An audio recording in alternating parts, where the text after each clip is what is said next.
So today's a Tammy Tidbit day, and we're going to talk about clichés. So, although we've been maybe very familiar with clichés, we might not know exactly what is considered to be a cliché, where it came from, and why or why not we should continue to use them. So, thanks for tuning in. Subscribe to the channel below to hear more of Tammy's tidbits and talks, and continue to stay tuned for today's Tammy's Tidbit all about clichés. So, what is a cliché? Just by the sound of the word, you may have guessed that cliché is a French word. Ooh la la, c'est bon, n'est-ce pas? What? What? I said your chicken legs look really tasty. Yum, yum, yum, yum, yum. Okay, just kidding. I figured that I would try to have fun with my Anglophone friends while showing off my French. So no, okay? I guess the translation to my previous statement of ooh la la, c'est bon, n'est-ce pas? Means ooh la la, it's good, isn't it? Yup, that's all I said. Nothing to do with our topic at hand, and nothing really to do with clichés. It's just a French statement that has been thrown in the mix. Okay, this is not a Tammy Tidbit about French, but it's a good idea though. I'm going to keep that topic in the back of my mind for a future conversation. But for now, let's just end all the French talk here. Coupé, coupé. Oops, did I just do that again? Cut! Okay, back to the topic at hand. Clichés. The word cliché originates from the French language and was a word used to describe the sound of a printing plate. It's the technical word description for the stereotype block of the printing press, which were the metal plates that allowed the same words or the same pictures to be printed over and over and over and over. It sounded like a clicking sound when the mold was striking the metal. The word cliché comes from the French verb cliché, meaning to stereotype. Of course, as you know, there is always a metamorphosis with language and the word usage, and so cliché first appeared in the English language in the mid-19th century. The term cliché now has been extended to mean an expression, an idea, or an element of an artistic work that has become overused to the point of losing its original meaning, or the original effect, even to the point of being trite or irritating. The original term or phrases may have been first considered meaningful and original, and it was an original way to express one's thought, but over time, with continuous repetitious overuse of that original idea, it took what was once a thought-provoking concept to an unoriginal term, which we now reference as a cliché. The more the word or the phrase gets used, the more popular it becomes, and then the more unoriginal and common that phrase also becomes. This popularity phrase or word makes it seem that the person isn't giving much thought to what they're saying, how they're expressing themselves, and that they're just speaking on an automatic pilot and just repeating something that others have said many times before.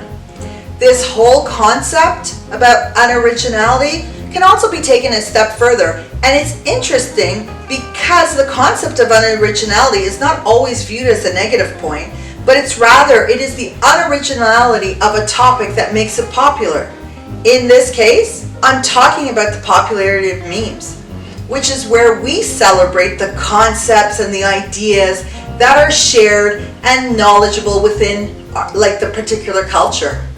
The value and the humor of the meme is that there is the shared understanding of what is being meant, and also the humor that comes up because of that unoriginality of the situation and the fact that we can all share in the joke. See what I mean? That sometimes the language and concepts have a metamorphosis element to them. So, although in one breath, people want to put down clichés as unoriginal and boring, and then they will look at someone who's using clichés in their writing and in their speech as not having a wide breadth of thought and good use of the English language. Those same people will celebrate unoriginality by using and referencing memes. So, the lesson here is that we really shouldn't take the comments from people as our only measure of what could and should work, but rather as an idea and a new way to consider moving through life from a different point of view. So as I've said many times before, there's no right way or wrong way to move through life. There is only your way. Okay, I digressed again. I think that all this talk about unoriginality is making me want to share original concepts with you. So back to the subject at hand. Clichés. Okay, so if something has been used, stated, referenced, and alluded to time and time again, there is an important element to it. So let's look at some of the important elements around the use and the concept of clichés.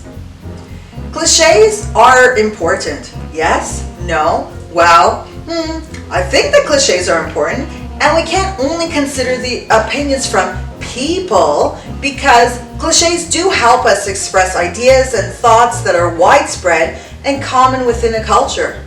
Hence the phrase, cliché but true.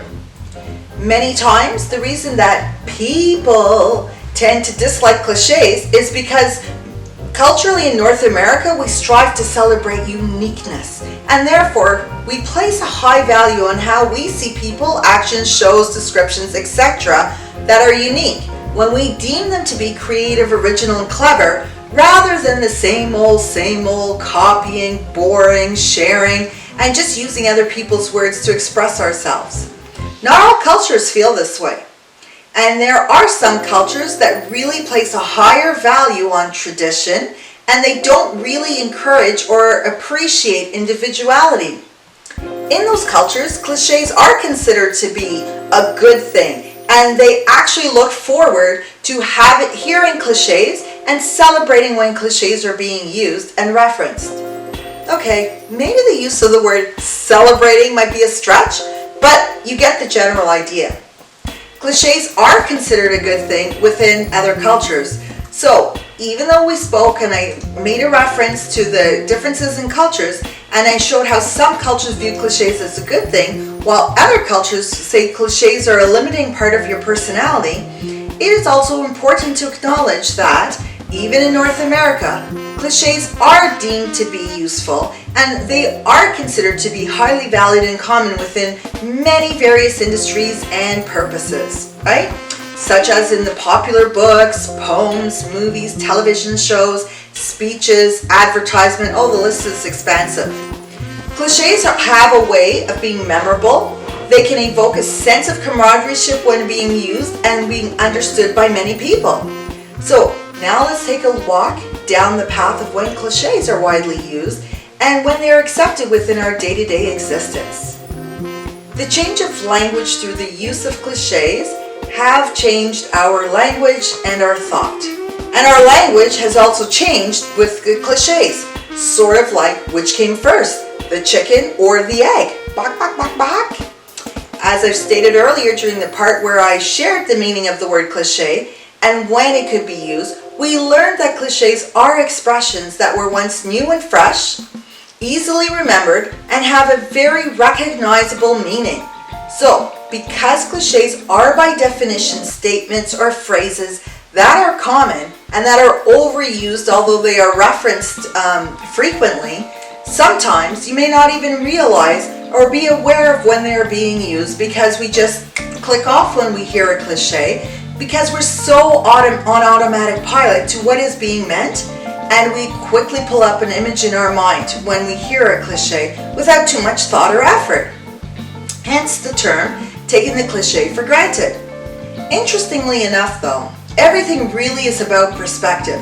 How you see something, when you deem it to be appropriate for use, and how it's viewed by others. Clichés that may sound overused, common, or boring to some groups may actually sound really cool, inventive, and fresh to other people who may have never heard that cliché before, right? So, similarly, when we add the word retro to a decade, such as retro 80s, although those born in the 80s or close to the 80s, they might consider that as a more current decade, and therefore the term retro would be used to describe the 60s. Therefore, they would say the retro 60s. So, now for the practical part of this conversation. How would we write a cliché? Well, trying to come up with a phrase or a statement that will turn into a cliché is a really interesting concept. you need to develop a phrase or a statement that is simple, short, and it can evoke a dramatic image at the same time. You also need to create a following of users so that your statements that are being used by many over and over and over and over and over, so that would finally be understood and utilized by even more people, especially those that are outside of your immediate community base. So why don't you try and come up with some cliches and some statements that we can work on together on repeating them over and over and over and over again to see if that you can start the development and use of a cliche. I'd love for you to embrace this challenge and therefore create a cliche that points to you as the author. Please keep me posted on your creation and I'll do my best to turn your phrase into a cliche. Did you hear what she said? Doesn't that sound like she meant? You get the idea. Keep me posted and it'll be fun. So, this has been a very fun Tammy tidbit of juicy information. But now I know you're probably saying, enough already. Just give me some real cliches that are being used in the everyday and in the every now. I know, I get it. I've spoken about the definition of cliches, the history of cliches, when cliches are to be used, and now you're waiting with pins and needles for me to give you some concrete examples of a cliche. Wow, your wait was not in vain, my friend.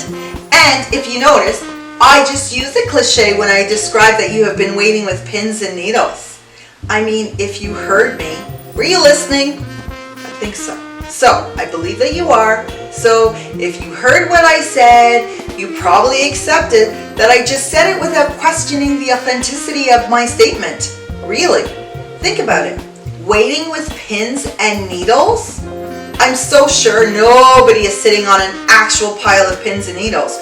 Rather, that this cliche is used to describe that you're waiting in a suspenseful, nervous, and uneasy manner with anxious suspense.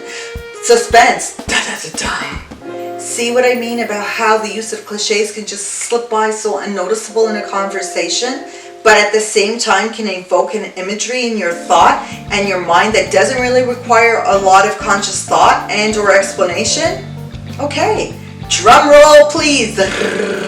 We're finally here. Here are some statements that are now so widely used that they have been moved from an expression to a cliche. When we describe time, we use the following expressions that have been turned into cliches, such as in the nick of time, meaning to happen just in time. Only time will tell, meaning to become clearer over time. I lost track of time, meaning to stop paying attention to the time. When we describe people, some expressions that have been turned into cliches are as clever as a fox, meaning it describes a very clever person. A diamond in the rough, meaning describes someone with a brilliant future. Fit as a fiddle, meaning describes a person in good shape. To describe sentiments of thought, some cliches are scared out of one's wits, meaning to be frightened very much. All is fair in love and war means to go to any extent to claim somebody's love. All that is well that ends well means a happy ending reduces the severity of your problem that comes in one's way. Every cloud has a silver lining means problems also have something good that could be found in them. Haste makes waste means people make mistakes when they're rushing. So, got the idea? Fabulous. As you can see, this is the list is exhaustive and I could be here all day spouting out cliches. There's always room for more though. Language, people, and concepts are always evolving. So, rise to my earlier challenge, create a cliche and keep me posted. I will be waiting with pins and needles to hear from you and I will be expecting great things. So for now, don't cry because it's over. Smile because it happened. Ta-ta for now!